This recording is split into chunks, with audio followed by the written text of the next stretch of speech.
I, Mohamed Lamin Toure, the Chairman and Returning Officer of the UTGSU Electoral Commission, hereby declare the following candidates as duly elected to the 22nd Executive Council of the University of the Gambia. President, Nyaninga Manja. Vice President, Yunusam Bai. Secretary General, Fode M. Silla. Finance Minister, Ebu Cham. Auditor General, Abdullah S. Bojang. Gender and Health Minister, Mohamed Keita. Education and Research Minister, Momodou Lamin Khan. Agriculture and Environment Minister, Ramatulai Jallo. Information and Public Relations Officer, Lamin El Sanyang. Technical and Logistics Minister, Momodou Jallo. Sport Minister, Ibrahim Toure. On that note, the Electoral Commission congratulates the newly elected candidates to the Executive Council. Furthermore, the Commission urges all to uphold the principle of democracy and tolerance throughout their tenure, ensuring effective result for the greater good of the students. The Commission also commends the General Students' Body for their significant turnout to cast their vote, which will undoubtedly strengthen our democracy and foster prosperity. UTGSU Electoral Commission, thank you so much for your kind attention. Okay, thank you very much, the Chairman of the University of the Gambia Student Union Electoral Commissions, with that clear statement, and then that's we all had it together. He has pronounced or announced the final results, and of course further announced the candidates that have been duly elected by the General Student Body under a very democratic and transparent, fair play. It's a judgment that is done by the students, and of course, we as the electoral commissioners, we were there to empower the decisions made by the General Student Body, and that's the results that we are here to present. And of course, we are presented in a clear voice for the consumptions of the General Student Body.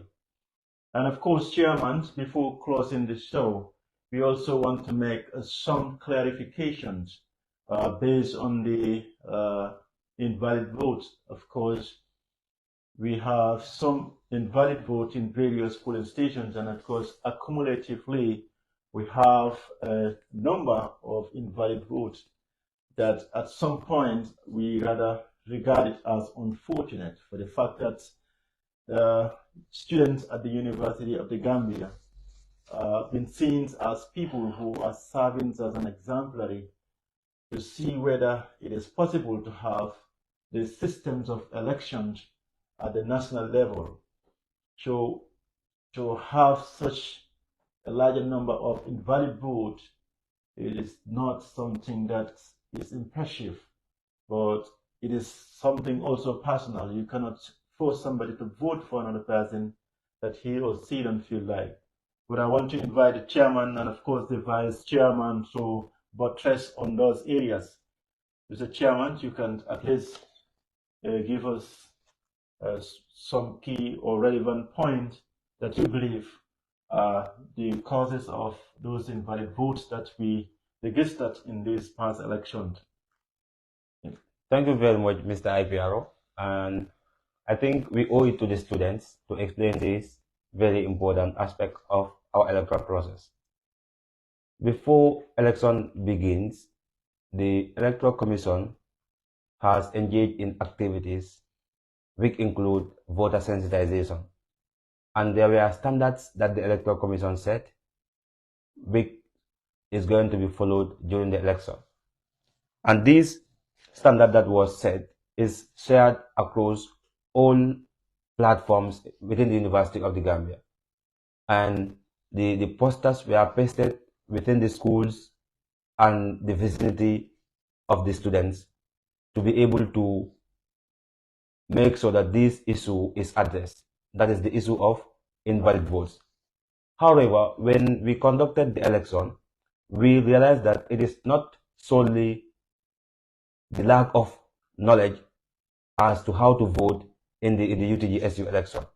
So that being said, what we understand from this election is the large number of invalid vote is not because the students, it's not solely because the students don't know how to vote, but because the presidential candidate is the most important position for most of the electorates. And if you look at the invalid votes for the presidential candidate, you will come to realize that there are only 87 invalid votes across all polling stations. 87 invalid votes across all polling stations. So, when we get to the other positions, we will realize that there were lots of invalid votes in those polling stations. I mean, in those positions, like the position of sport, sorry, not sport, but welfare and culture. The position of welfare and culture, there are a lot of invalid votes in that position. What causes that? Because you come to understand that electorates would come and vote just for the presidential candidate, which rendered the remaining position invalid. So sometimes also they would vote for the presidential candidate and the vice presidential candidate, leaving the other positions blank. So obviously those positions are rendered invalid. That being said, we come to understand that the issue of invalid vote is not because the students don't know how to vote, even though that might also be a factor, but the sole factor is it depends on the choice of the electorates as to which position they are interested in, as to which position they wanted to vote in. So some will only vote for the president, others would vote for maybe the agricultural minister positions and leave the rest. And as a result of that, we have huge invalid votes in this year's election. But comparatively, we understand that the interest of the students is more vested in the presidential candidates than any other position. And that is why if you make a comparison between the presidential candidate and other candidates, you realize that the difference in their invalid vote is very much. The presidential candidate registered just 87 invalid votes, while the other positions you will receive up to 300 and something invalid votes, which is very abnormal. And to our dismay, we are not, or we will not be in the position to curb these menace because the candidate have the electorate have the right to choose for to vote for any candidate of their choice, which the electoral commission does not have control over. And even though the issue of sensitizing the voters on how to vote is important, but we should put into consideration that voter invalid votes is not solely because of lack of voter education. Yeah, so if Vice Chair. Yes. So, Mr. Chairman, as you already said, in this election we have set standard in which electors are allowed to vote, which indicate that they have voted correctly in invalid votes. One of which is a seat, just a seat. We believe most of us has gone through high school and senior school, and we have sat awards exams. And award exams, obviously, you have objective test question in which you are only asked to see, just to see. So I believe most students know how to vote. Perhaps, as Chairman already said, they are only interested in the presidential portfolio, which they voted correctly. Most of them. That's why we registered a fewer invalid votes. So one could say, they are not affirmed with how to vote, but based on their choice. So most of them decided to vote for the presidency, and they leave other space balanced. For my person, where I have registered about 15 of empty blank seats in which only the president candidate is being voted. So the rest were left like that. So to us, though it was our dismay, we are not expecting this number to go beyond 2,000 or around 2,000, because that's why we have made a standard in which each and every student at the UTG should vote according with the standard. But to our surprise, most of them didn't. So they leave everything blank, and others were voted by even using a star, and star was not among the standards we set. The standards we set was just a mark, and the list was just a set. Because we believe each and every student has sat for the examination of WAS and database, and with all objective questions, you have just a set.